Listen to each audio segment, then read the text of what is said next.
নমস্কার বন্ধুরা, আরবিবি চ্যানেলে আপনাদের সকলকে জানাই স্বাগতম।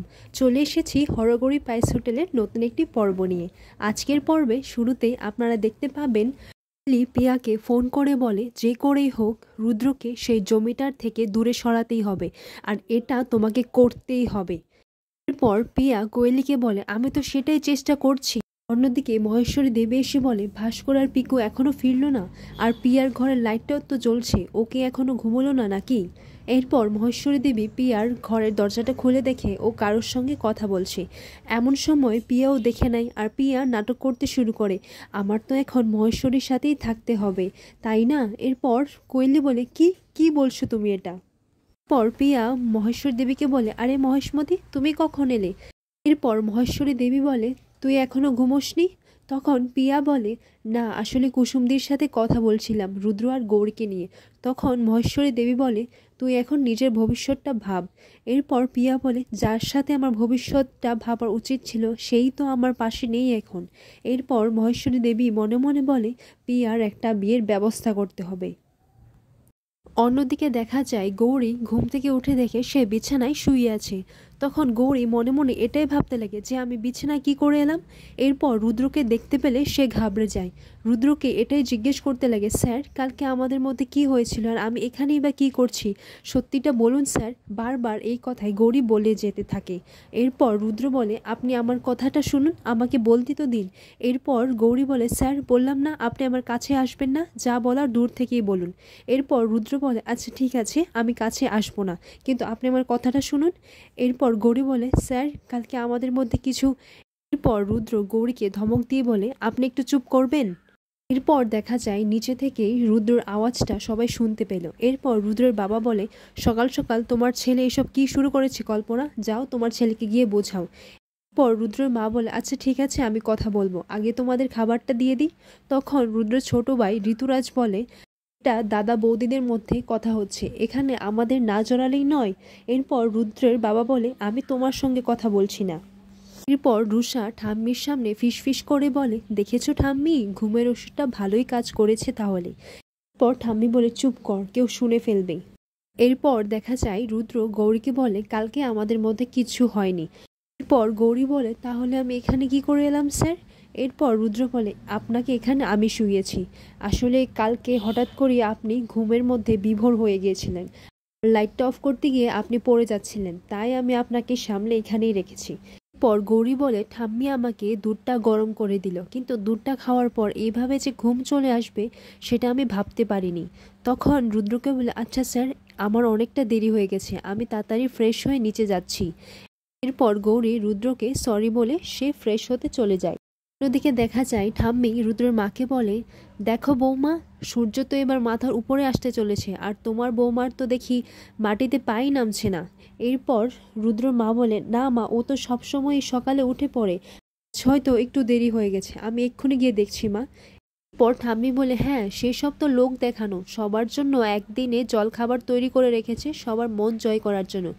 বাড়ির মেয়ে বউরা তো সবাই উঠে গেছে, আর এই বাড়িতে থাকতে গেলে ওকে বলে দিও যে এই বাড়ির নিয়ম আচার মেনেই চলতে হবে। পর রুদ্রের মা বলে না মা, ও হয়তো এক্ষুনি আসছে।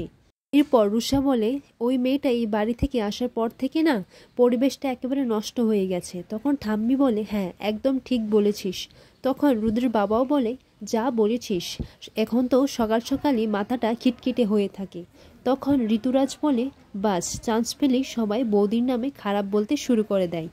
এরপর রুদ্রের মা বলে তুই থাম রুষা, আমি গিয়ে গৌরীকে ডেকে আনছি। এরপর ঠাম্মি বলে দাঁড়াও বৌমা, আমি যাব রুদ্রের ঘরে, ওই ঘরে ধীর একটা ছবি আছে, আর ওই ছবিটা সেই ঘরে রেখে আমি ধীর অসম্মান করতে চাই না। পরের মুহূর্তে দেখা যায় গৌরী স্নান সেরে এসে তার চুল শুকোতে লাগে, আর চুল শুকোতে শুকোতে হঠাৎ করে গৌরী যখন তার চুলটা পেছন দিকে সরায় তখনই রুদ্র ভিজে যায়। এরপর রুদ্র বলে কি করছেনটা কি, তো পুরো ভিজিয়ে ল্যাপটপটাও যাবে এবার। এরপর গৌরী বলে সরি স্যার আমি বুঝতে পারিনি, আমি ল্যাপটপটা মুছে দিচ্ছি। পর রুদ্র বলে বিয়ের আগে আর পরে না শুধু একটা জিনিস চেঞ্জ হয়েছে, মিস ঝামেলা থেকে আপনি মিসেস ঝামেলা হয়েছেন, কি সব সেম আছে। পর গৌরী রুদ্র ল্যাপটপটা মুছে দিতে চাইলে তখন রুদ্র বলে, থাক, আপনাকে আর কিছু করতে হবে না, আমি অফিসে গিয়ে কাজ করছি। পর রুদ্র অফিস যাওয়ার জন্য তার ব্যাগটা গুছোচ্ছে, আর তখনই রুদ্র আর গৌরীর মাঝখানে ধাক্কা লেগে একে অপরের উপরে পড়ে যায়। আর এমন সময় দুজনই একে অপরের দিকে তাকিয়ে থাকে। তখন ঠাম্মিও আসে। ঠাম্মি এসে দেখে বলে, ইস, ছি ছি ছি, এইসব কি অসভ্যতম হচ্ছে আমার বাড়িতে। পর দুজনে তাড়াতাড়ি উঠে পড়ে। পর রুদ্র ঠাম্মিকে বসতে বলে। তখন ঠাম্মি মনে মনে এটাই বলে, ভেবেছিলাম কালকে রাতের পর এদের দুজনের মধ্যে দূরত্ব বাড়বে, কিন্তু এ তো দেখছি এরা আরও একে অপরের কাছাকাছি চলে যাচ্ছে। পর গৌরী বলে, ঠাম্মি, আমি এক্ষুনি নিচে যাচ্ছিলাম। তখন ঠাম্মি বলে, আমি কি তোমাকে ডাকতে এসেছি নাকি? আমি কি আমার নাতির ঘরে আসতে পারি না, নাকি আসতে গেলে তোমার অনুমতি নিয়ে আসতে হবে? ঠাম্মি ধীর ছবিটা নিয়ে চলে যেতে চাইলে গৌরী ঠাম্মিকে বলে, এই ছবিটা নিয়ে আপনি কোথায় যাচ্ছেন? তখন ঠাম্মি গৌরীকে বলে, আমি তোমার প্রশ্নের উত্তর দিতে বাধ্য নই। এরপর গৌরী বলে, আমি জানি ঠাম্মি, আপনি আমার প্রশ্নের উত্তর দিতে বাধ্য নন, কিন্তু এই ছবিটা এখানে থাক না। এই ছবিটা দেখলে না আমার খুব আপন আপন লাগে। এরপর ঠাম্মি বলে, তোমার কি লাগে আর কেমন লাগে সেটা জেনে আমার কোনো লাভ নেই। এটা আমার ধিয়ের ছবি, আর এটা আমি রুদ্রের ঘরে রাখবো না। তোমাদের চোখের সামনে ওর ছবি আমি রাখবো না। আমি চলে যাওয়ার পর রুদ্র গৌরীকে বলে, আপনার কি হয়েছে বলুন তো, আপনি ছবিটা কেন রাখতে চাইছিলেন? ভালোই হয়েছে ঠাম্মি ছবিটা নিয়ে গেল। মানছি যে দি ছোটবেলা খুব কিউট ছিল, কিন্তু এখন খুব ইরিটেটিং। এরপর গৌরী বলে, স্যার, আমি এসব কথা পরে শুনবো, অনেকটা দেরি হয়ে গেছে, পরে আরও দেরি হলে ঠাম্মি রাগ করবে। কথা বলে গৌরী সেখান থেকে চলে যায়। এরপর রুদ্র বলে, আচ্ছা ঠিক আছে, যান। পর রুদ্র কিছু বলতে যাবে, এমন সময় পিছন ফিরে তাকায়, গৌরী নেই, সে চলে গেছে। এই মুহূর্তে দেখা যায় রুষা ঠাম্মিকে বলে, ঠাম্মি, ধীর ছবিটা এনে না তুমি ভালোই করেছো। এরপর ঠাম্মি ধীর ছবিটা ঠাম্মির পাশে বসায়। ঠাম্মি বলে, এখন থেকে তুই আমার পাশেই বসবি। এরপর ঠাম্মি রুষাকে বলে, দাঁড়া না, এই ছবিটা আবার রুদ্রের ঘরেই যাবে। এর পরের মুহূর্তে গৌরী নিচে এসে রুদ্র মাকে বলে, সরি মা, আজকে ঘুম থেকে উঠতে অনেকটা লেট হয়ে গেছে, জলখাবারটাও বানাতে পারলাম না। এরপর রুদ্রের মা বলে, ভালোই হয়েছে, কারণ তুই আসার পর থেকে তো আমাকে আর বিমলাকে কোনো কাজই করতে দিচ্ছিস না। এরপর ঠাম্মি বলে, তোমাদের শাশুড়ি বৌমার গল্প শেষ হয়ে গেলে আমাকে একটু কফি বানিয়ে দাও। এরপর গৌরী বলে, আমি বানিয়ে দিচ্ছি। তখন রুদ্র এসে বলে, দাঁড়াও গৌরী, আজকে ঠাম্মি কফি না, আজকে ঠাম্মি গরম দুধ খাবে, তাই না ঠাম্মি? পর ঠাম্মি বলে, আমি কেন গরম দুধ খেতে যাব, আমি তো সকালে কফি খাই। তখন রুদ্র বলে, হ্যাঁ কফি খাও, কিন্তু আজকে তুমি গরম দুধ খাবে, ফর এ চেঞ্জ। এরপর এই সমস্ত কথা শুনে রুদ্রের বাবা বলে, আমি তো কিছুই বুঝতে পারছি না। তখন রুদ্রের মা বলে, কালকে মা নিজের হাতে গৌরীর জন্য গরম দুধ করেছিল। এরপর রুদ্র বলে, হ্যাঁ, আর আজকে সেই গরম দুধটা আমরা সবাই খাবো, তাই না ঠাম্মি? আচ্ছা, তোমার এই স্পেশাল দুধটা কি করে বানিয়েছিলে সেটা একটু গৌরীকে বলে দাও। তখন গৌরী মনে মনে এটাই ভাবতে লাগে, ঠাম্মি হয়তো এটাই ভাববেন যে আমি স্যারের কান ভাঙিয়েছি। পর ঠাম্মি বলে, আচ্ছা তোরা কি এখন এইসব ফালতু কথাই সময় নষ্ট করবি নাকি? আজকে যে গুরুদেব আসার কথা সেটা কি তোদের খেয়াল আছে? আমার অনেক কাজ আছে, আর বৌমা তুমি এইদিকে সবটা সামলে নিও। কথা বলি ঠাম্মি সেখান থেকে চলে যায়। এরপর রুদ্র রুষাকে বলে, আচ্ছা দিদি, তুইও তো সেই স্পেশাল দুধটা বানাতে পারিস তাই না? তুই বলে দে কী করে বানিয়েছিলি। তখন রুষাও বলে, আমি গিয়ে ঠাম্মির একটু হেল্প করি, ঠিক আছে?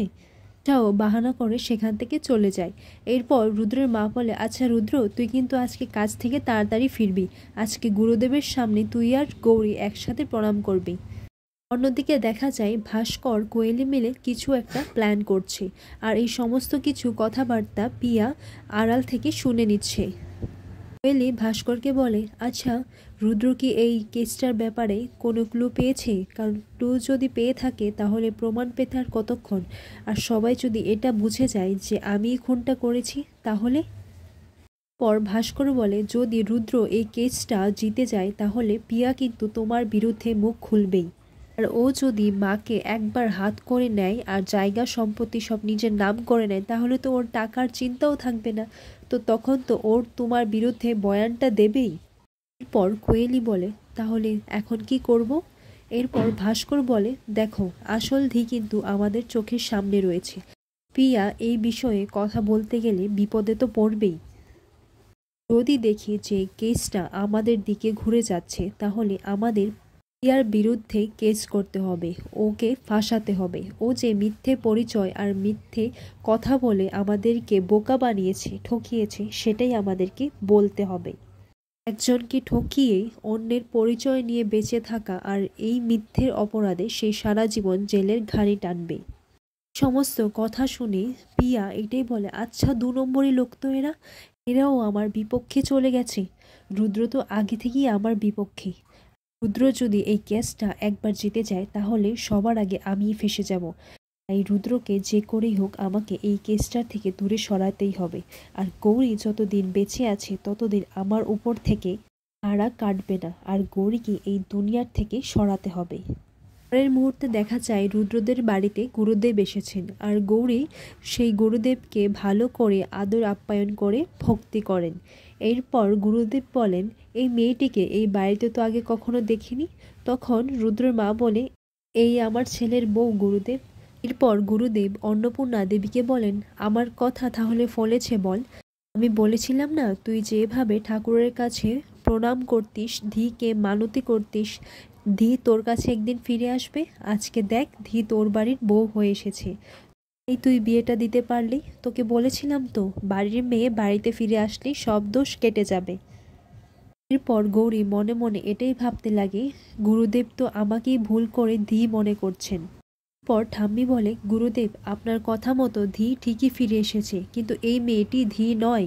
এই মেয়েটি আমার নাতিটাকে ফাঁসিয়ে বিয়ে করেছে। ধীর সঙ্গে আমি আমার নাতির আবার বিয়ে দেব। এরপর গুরুদেব বলেন, কিন্তু আমি তো ওর কপালে রাতজোট দেখছি রে অন্নপূর্ণা। তখনই রুদ্র মা বলে, ওই তো রুদ্র ফিরে এসেছে। এরপর রুদ্রর মা রুদ্রকে গৌরীর পাশে নিয়ে দাঁড় করায়। পর গুরুদেব তাদের দুজনকে একসাথে দেখে গুরুদেব বলেন, বাহ, এই তো দেখছি রাতজোটক রে অন্নপূর্ণা। 7 জনমের বন্ধনে আবদ্ধ লেখা আছে। শুধু এই জনমে কেন, আগামী 7 জনমেও ওদেরকে কেউ আলাদা করতে পারবে না। এটা শুনে রুদ্রর মা ঋতুরাজ খুবই খুশি হয়, কিন্তু ঠাম্মির মনে আশঙ্কা পড়ে যায়। আর রুদ্র আর গৌরী একে অপরের দিকে তাকিয়ে থাকে। এখানেই আজকের পর্বটি শেষ হয়।